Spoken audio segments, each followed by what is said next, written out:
Hi everybody. In this video, we will talk about the Realm database in Nodejs, and with a simple example of how to work with the insert, update, delete query in Node.js for Realm.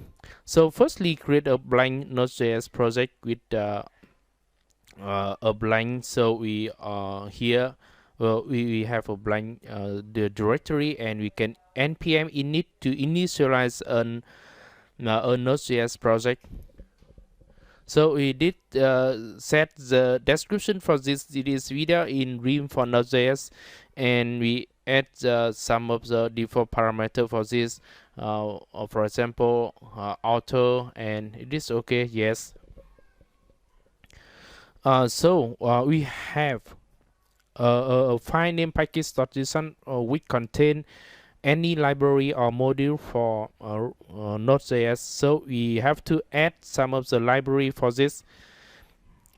So firstly, we add by using yarn add Realm to add the library for this project, and we add also add the express.js for this, and add promise to use the promise function inside the Node.js. So we also have a body parser which is used to pass the JSON object from the request. So here we have body parser, we have express.js, we have promise, and we have a Realm database. We also make folder or directory databases for storing database, and we make express for storing express, and we create a file, a blank file, index.js to initialize the project and initialize the server, start the server. And you can open this using Visual Studio Code. And firstly, inside the express.js, we create a new file. I can name it, for example, express app.js. So inside this JavaScript, I define some of the function to use the express.js and router.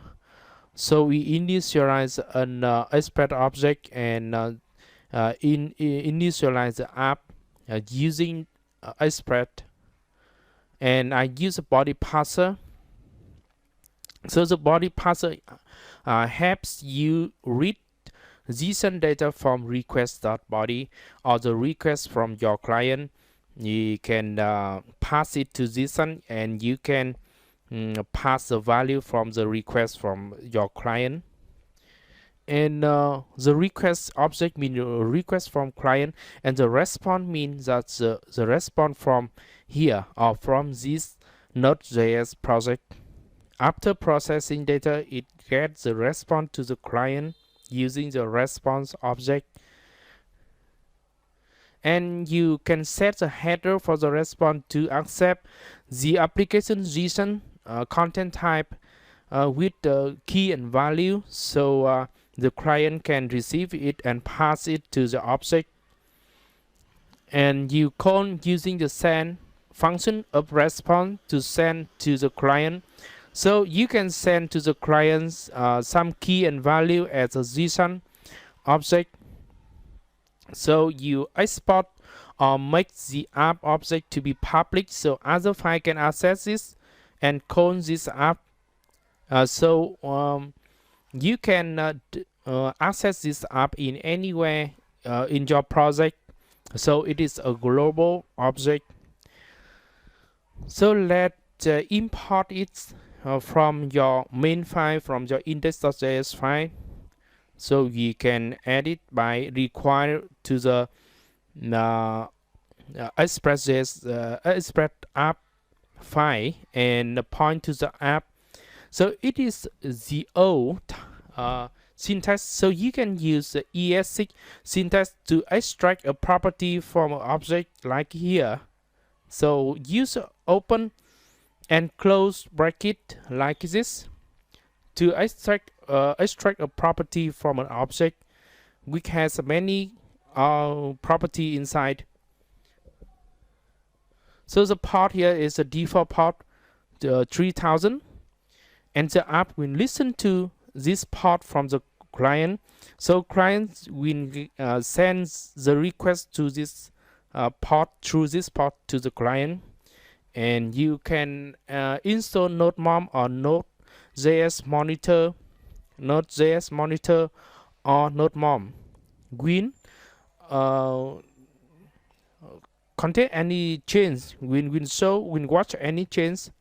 So here you need to import the body parser here, and add the body parser object inside the use to use a middleware. Okay, so it is okay now.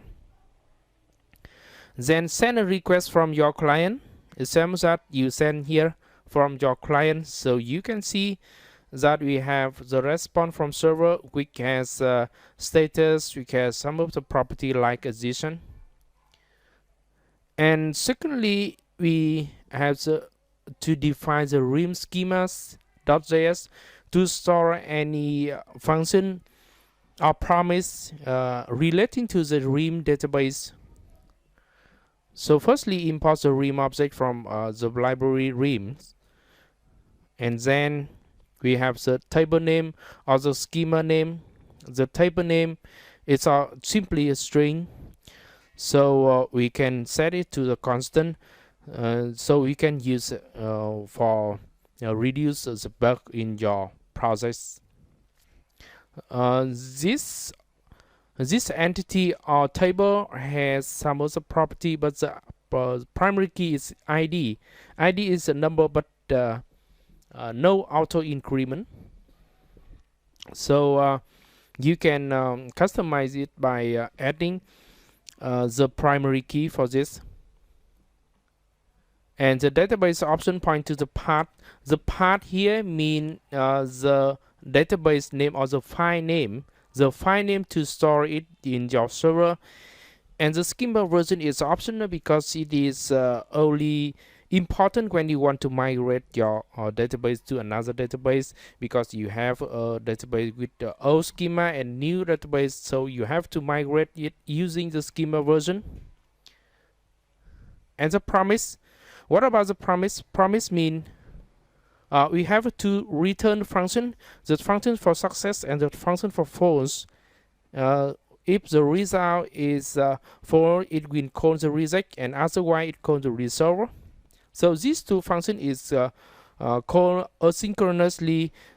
It means that it is stored in a separate process or private process, independent with your main process. So you can export the module here, export the function index, insert new user here.